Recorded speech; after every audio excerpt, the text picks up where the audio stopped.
प्रिय भाइयों बहनों, जय यीशु। कैसे हैं आप सब लोग? ठीक है ना? हम प्रभु की स्तुति करते हुए, प्रभु की आराधना करते हुए प्रभु के सानिध्य में अपने आप को समर्पित करते हैं। आइए हम एक भजन गाते हैं, प्रभु की स्तुति करते हैं। भजता है मन प्रभु तेरा नाम, भजता है मन प्रभु तेरा नाम, प्रभु तेरा नाम, प्रभु तेरा नाम, प्रभु तेरा नाम, प्रभु तेरा नाम, भजता है मन। यीशु तेरा नाम, भजता है मन। यीशु तेरा नाम, यीशु तेरा नाम, यीशु तेरा नाम, यीशु तेरा नाम, यीशु तेरा नाम, भजता है मन। आत्मा तेरा नाम, भजता है मन। आत्मा तेरा नाम, आत्मा तेरा नाम, आत्मा तेरा नाम, आत्मा तेरा नाम, आत्मा तेरा नाम, भजता है मन। प्रभु तेरा नाम, भजता है मन। यीशु तेरा नाम, भजता है मन। आत्मा तेरा नाम। क्योंकि पौलुस हमसे कहते हैं, मैं आपको बहुत सुंदर वाक्य सुनाता हूं जहां पौलुस लिखता है कि आप स्तुति, भजन और धन्यवाद की कीर्तन में सदैव हमेशा लगा रहे। मैं आपको आज यीशु मसीह के बारे में बताऊंगा और यीशु मसीह द्वारा हमें मिली उद्धार के बारे में, रक्षा के बारे में, मुक्ति के बारे में बताऊंगा। सुंदर वचन आप सुनिए। एफेसियों के नाम पत्र अध्याय 5 15 से लेकर 20 तक। आप अपने आचरण का पूरा ध्यान रखें, मूर्खों की तरह नहीं बल्कि बुद्धिमानों की तरह चलकर वर्तमान समय से पूरा लाभ उठाएं, क्योंकि ये दिन बुरे हैं। आप लोग नासमझ ना बने, बल्कि प्रभु की इच्छा क्या है यह पहचाने। अंगूरी पीकर मतवाले नहीं बने, क्योंकि इससे विषय वासना उत्पन्न होती है, बल्कि पवित्र आत्मा से परिपूर्ण हो जाएं। मिलकर भजन, स्तोत्र और आध्यात्मिक गीत गाएं। पूरे हृदय से प्रभु के आदर में गाते बजाते रहें। हमारे प्रभु यीशु मसीह के नाम पर सब समय सब कुछ के लिए पिता ईश्वर को धन्यवाद देते रहें। मिलकर भजन गाते रहें, स्तुति आराधना में लग जाए और हमेशा करते रहें। प्रभु इसी बात को बताते हैं। आप करते जाइए। यीशु मसीह के नाम पर परम पिता की महिमा, स्तुति एवं कीर्तन करते जाइए। हमने इसलिए प्रभु का नाम गाया, यीशु का नाम गाया, भजता है मन, आत्मा का नाम, है ना। ये भजन गाना हमारा प्रतिदिन की बात होनी चाहिए, हमारी दैनिक बात होना चाहिए। हर समय में यीशु मसीह के नाम पर परम पिता को धन्यवाद देता हूं, तो मैं अवगत रहता हूं यीशु मसीह जो मेरे साथ है, यीशु मसीह जो मेरे विश्वास के प्रवर्तक हैं, उनके बारे में मैं अवगत हूं और परम पिता के बारे में भी मैं अवगत हूं। परम पिता का नाम लेते हुए परम पिता की स्तुति आराधना करते हैं। और आत्मा, जो सहायक आत्मा जिसकी प्रतिज्ञा की गई और जो हमारे साथ अक्सर है, जो हमें मिल गया है, जो हमारे साथ रहकर हमें प्रभु से प्रार्थना करना सिखाता है, उस परम पवित्र आत्मा की कृपा से, सहायता से, मध्यस्थता से हमेशा प्रार्थना में लगे रहने की जरूरत है। इफिसियों के नाम पत्र में अध्याय 1 के 10 में प्रभु का वचन कहता है, उसने अपनी मंगलमय इच्छा के अनुसार निश्चय किया था कि वो समय पूरा हो जाने पर स्वर्ग तथा पृथ्वी में जो कुछ है वो सब मसीह के अधीन कर एकता में बांध देगा। उसने अपने संकल्प का यह रहस्य हम पर प्रकट किया है। परमपिता पहले से ही निश्चय कर रखा है कि यीशु मसीह के द्वारा, यीशु मसीह से संयुक्त होकर सब कुछ एक कर देंगे, एकता में बांध देंगे। एकता में बांध देना, फिर टूट कर नहीं जाना। फिर प्रभु ने कहा ना, जो मेरे साथ नहीं बटोरता वो बिखेर देता है। यीशु ने कहा, इसलिए मेरे साथ, मेरी तरह, मेरी संगति में हम मिलकर ये कार्य करेंगे। हम मिलकर क्या कार्य करेंगे? हम स्तुति, कीर्तन और भजन यीशु मसीह के नाम पर परमपिता को चढ़ाते रहेंगे, हम यीशु मसीह के नाम पर परमपिता को चढ़ाते रहेंगे। यह कार्य हमें सदैव करना है, हमेशा करना है। और इसके लिए मैंने कहा ना, अवगत हो जाते हैं कि परम पिता की उपस्थिति, मौजूदगी, और हमें स्तुति आराधना किसकी करना चाहिए? त्रिएक ईश्वर की। और किसके द्वारा? यीशु मसीह के साथ। क्योंकि यीशु मसीह के साथ समय पूरा हो जाने पर सब कुछ प्रभु एकता में बांध देगा। और यीशु मसीह ने कहा, मेरे साथ नहीं बटोरता है ना, वो बिखेर देता है, वो सब कुछ खराब कर देगा। क्योंकि उसका कीर्तन, भजन, गाना इत्यादि प्रभु को स्वीकार नहीं होगा। क्यों? क्योंकि वो मेरे साथ नहीं करता। यीशु मसीह से संयुक्त होकर हर कार्य करने के लिए प्रभु हमें बुलाते हैं। और पौलुस लिखते हैं, ये संकल्प प्रभु ने हम पर प्रकट किया है, और वो संकल्प हम आपको बता रहे हैं, आपको समझा रहे हैं, आपको सिखा रहे हैं। आज के मेरा ये मनन चिंतन का भाग भी यही है। यीशु मसीह के साथ मिलकर जो संकल्प रहस्य हम पर प्रकट किया, उस पर हम अमल करेंगे। इसी पर, ये तो हमारा विश्वास है, लेकिन इस पर हम मनन चिंतन करेंगे। कोलोसे के नाम पत्र में अध्याय 1 के 20 में फिर आप पढ़ेंगे, मसीह ने क्रूस पर जो रक्त बहाया, उसके द्वारा ईश्वर ने शांति की स्थापना की। इस तरह ईश्वर ने उन्हीं के द्वारा सब कुछ का, चाहे वो पृथ्वी पर हो या फिर स्वर्ग में, अपने से मेल कराया। यीशु मसीह ने जो रक्त बहाया, उस रक्त के द्वारा ही शांति की स्थापना हुई है। अन्य कोई चीज, कोई वस्तु, अन्य कोई व्यक्ति से शांति संभव नहीं है। इस दुनिया की शांति यीशु मसीह को स्वीकार करने से ही है। प्रभु ने यीशु मसीह के द्वारा जो शांति की स्थापना इस दुनिया में किया है, उस शांति में आप भी सहभागी बने हो। तो एक साथ मिलकर काम कीजिए ना, एक साथ मिलकर काम करने से शांति की स्थापना होगी। एफएससी के पत्र में 2 के 8 में फिर प्रभु का वचन कहता है, उसकी कृपा ने विश्वास द्वारा आप लोगों का उद्धार किया है। उसकी कृपा, पौलुस हमेशा कहते हैं, मैंने पहले भी आपको बता दिया था, उसकी कृपा, ईश्वर की कृपा यीशु मसीह है, वो व्यक्ति है। ईश्वर की दया और ईश्वर की कृपा और ईश्वर का महिमा, वो व्यक्ति यीशु मसीह है। उसके द्वारा आप लोगों का उद्धार किया है। यह आपका कोई पुण्य का फल नहीं, बल्कि ईश्वर की कृपा है। ईश्वर की दया और ईश्वर की कृपा से हमने यीशु मसीह के नाम पर हमारे जीवन का उद्धार पाया है। हमारे जीवन का स्तर एक और ऊंचा कर दिया है। यह एक थोड़ा सा और ऊंचा कर दिया है। इसका मतलब यह है कि हमें समझना होगा कि पवित्र शास्त्रों में, हमारे धर्म ग्रंथ में क्या लिखा है। परमपिता की कृपा द्वारा आपको विश्वास का वरदान मिला है। वो कृपा यीशु मसीह है। उस यीशु मसीह को जब आप पहचानेंगे, समझेंगे, सीखेंगे, उनकी बातों पर अमल करेंगे, मनन चिंतन करेंगे, तब आप शांति की स्थापना में अपना योगदान देंगे। ये मत बोलिएगा कि हम ही शांति की स्थापक हैं, हम शांति की स्थापना करते हैं ना। शांति की स्थापना में तो लोग लगे हुए हैं, दुनिया लगी है। ये सारे धर्म और सारे मजहब इसी के पीछे शांति की स्थापना में लगे हैं। और हम अपना योगदान हमारे विश्वास के आधार पर, प्रभु की कृपा द्वारा आपको विश्वास का वरदान, उसके द्वारा आप उसमें योगदान देंगे। सब कोई जानते हैं कि यीशु मसीह मरते समय अपने विद्रोहियों को, अपने क्रूस पर चढ़ाने वाले, मारने वालों को भी क्षमा कर दिया था। क्योंकि लोग ये मानते हैं, गांधी जी भी ये मानते थे कि इतने महान यीशु, क्योंकि वो मरते समय भी अपने कुकर्मियों को, मारने वालों को प्रभु ने क्षमा कर दिया था। हे प्रभु, इन्हें क्षमा कर, क्योंकि ये नहीं जानते कि ये क्या कर रहे हैं। ना समझ है, समझते नहीं है क्या कर रहे हैं। मैं शांति की स्थापना के लिए आया हूं, लेकिन ये मुझे क्रूस पर, क्योंकि ये मेरी शिक्षा को ग्रहण नहीं करते। अक्सर प्रभु ने यही बात बताया और उन्हें शांति देकर, उन्हें क्षमा कर प्रभु स्वर्ग की ओर गया, परमपिता के दाहिने विराजमान हो गया।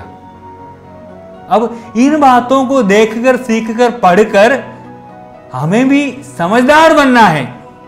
और इफिसी के नाम अध्याय 2 के 13 में प्रभु का वचन कहता है, आप लोग पहले दूर थे, किंतु ईसा मसीह से संयुक्त होकर आप अब मसीह के रक्त द्वारा परमपिता के निकट आ गए हैं, क्योंकि वो हमारी शांति है।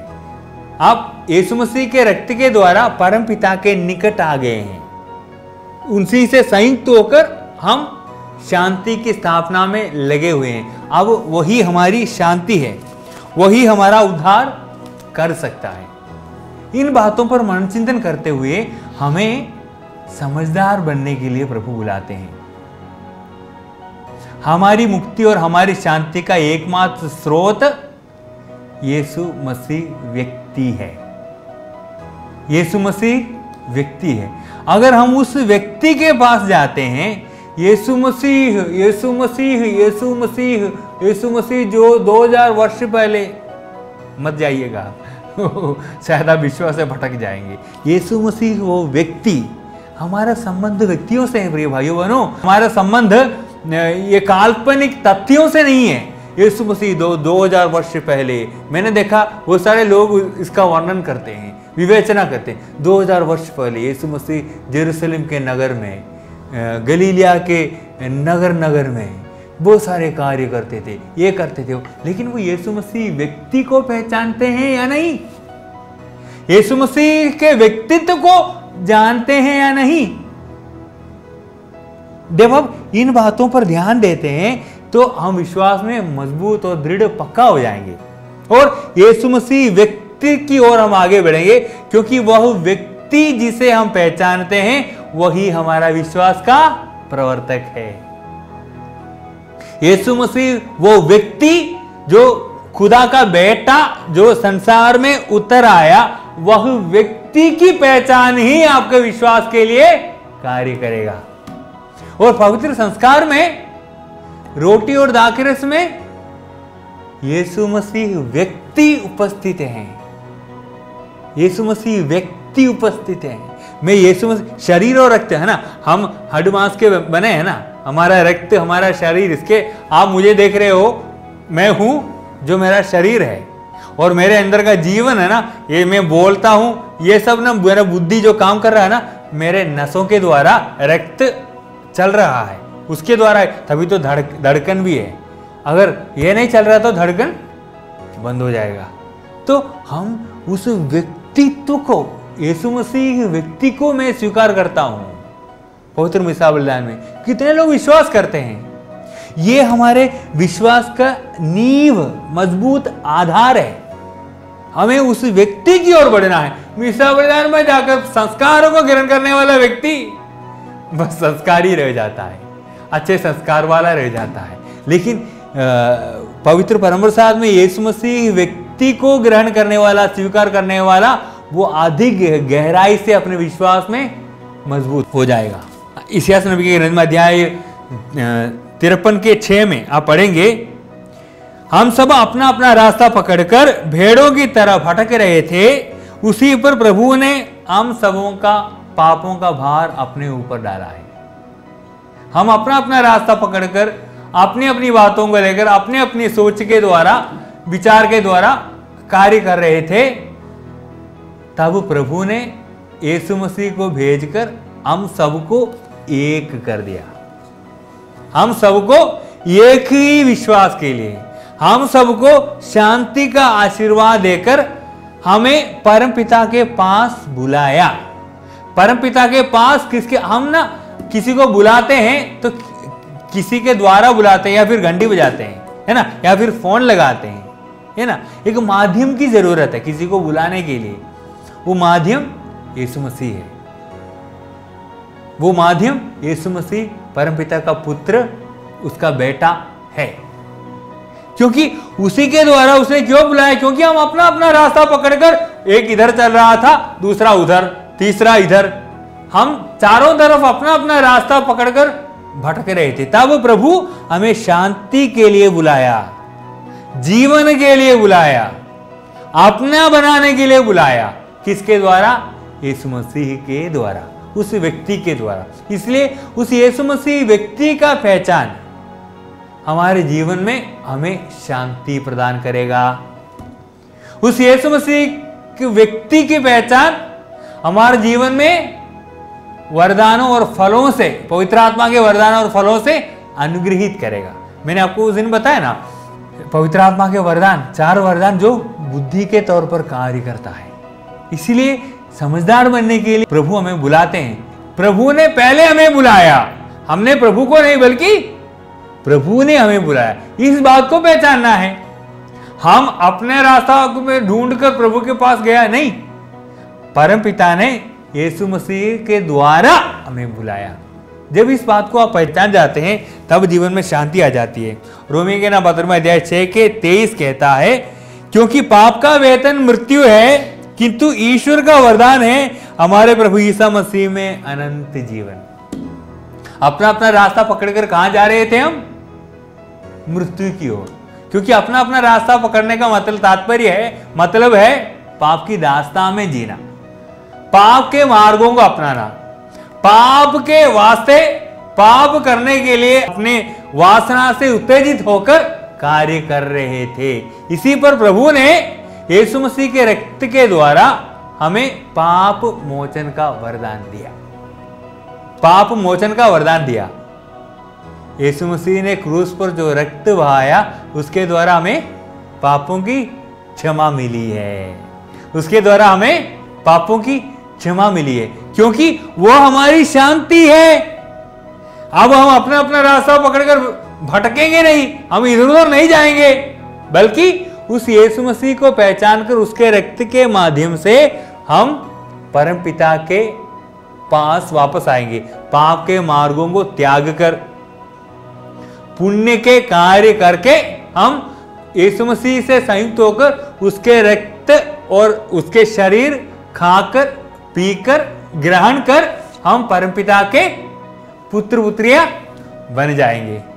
इसी बात पर हमें दृढ़ता से आगे बढ़ना है। तिमुथियुस के नाम पहले पत्र में अध्याय 4 के 7 में फिर प्रभु का वचन कहता है, लौकिक एवं निस्सार कल्पित कथाओं से दूर रहो और भक्ति की साधना में लगे रहो।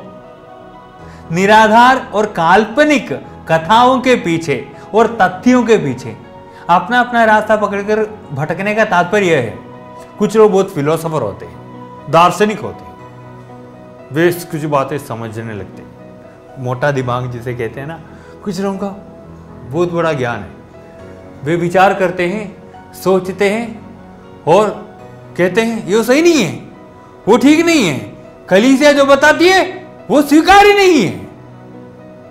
क्योंकि हमें मालूम है, हमारी बुद्धि के तहत जब हम सोचते हैं तो हमें ज्ञात होता है कि सच्चाई यह है। कलीसिया की शिक्षा कुछ और है। नहीं नहीं नहीं, उससे कोई मेरा मतलब नहीं है, मेरा सिर्फ मतलब मेरे तात्पर्य से है। मैंने कल मूर्खों के बारे में बताया ना, उस दिन मूर्खों के बारे में बताया। मैं जो सोचता हूं वो सही है, समझने वाला व्यक्ति मूर्ख है। बल्कि कलीसिया जो सिखाती है उसे समझने वाला, उसे अपनाने वाला, उसे पहचानने वाला व्यक्ति धन्य है, समझदार है। इसलिए हम समझदार बनने की कोशिश करते हैं। और लौकिक दुनियावी चीजें क्या है देखना, दुनियादारी। मैं आपको उदाहरण के तौर पर बताना चाहूंगा। हम चर्च जाते हैं, ठीक है ना, हम हमारे चर्च जाते हैं और हमें बढ़िया वाला, सबसे फैशन वाला कपड़ा पहनने का दिलचस्पी रहती है। इसमें चर्च जाना तो आध्यात्मिकता की बात है, लेकिन उसमें लौकिकता कहां आया? जब हम चर्च जाते हैं तो हमें उसका फल मिलेगा, क्योंकि हम सबसे बढ़िया वाला, सबसे स्टाइलिश वाला, सबसे हाई हील वाला और आधा कट वाला कपड़ा पहन के जाते हैं, तो इसमें हमारी आध्यात्मिकता में लौकिकता घुस गया। इसलिए हमारे जीवन के हर स्तर पर, हर बात में लौकिकता कहां आती है, जरा विचार करके देख ही लीजिएगा। लौकिकता की बातें हमें तिरस्कार करना है, दूर करना ही है। इसलिए लौकिक मिथ्या भावनाएं जो हमारे जीवन में, अगर हम इन्हीं बातों में लगे रहेंगे ना, तो हम यही अपना अपना रास्ता पकड़कर भटकने वाले भेड़ों की तरह हम बनेंगे। इसलिए यीशु मसीह के पास जाते हैं। यीशु मसीह व्यक्ति के द्वारा मेरा निर्माण, मेरा उद्धार हुआ है। उस व्यक्ति को पहचानेंगे और उस व्यक्ति की उपस्थिति को पहचानेंगे। उस यीशु मसीह व्यक्ति को हम पहचानेंगे, तब हमारा विश्वास आगे बढ़ेगा, सुदृढ़ होगा, मजबूत होगा। सर्वशक्तिमान ईश्वर यीशु मसीह की कृपा से और पवित्र आत्मा की सहायता से आपको विश्वास का और विश्वास में मजबूत होने का और शांति का वरदान दे कि आप शांति के स्थापक बन जाए और अपना अपना रास्ता पकड़कर और मिथ्या भावनाओं के पीछे ना भागे। ऐसी कृपा और शक्ति आपको प्रभु प्रदान करे, पिता, पुत्र और पवित्र आत्मा के नाम पर। आमीन। जय यीशु।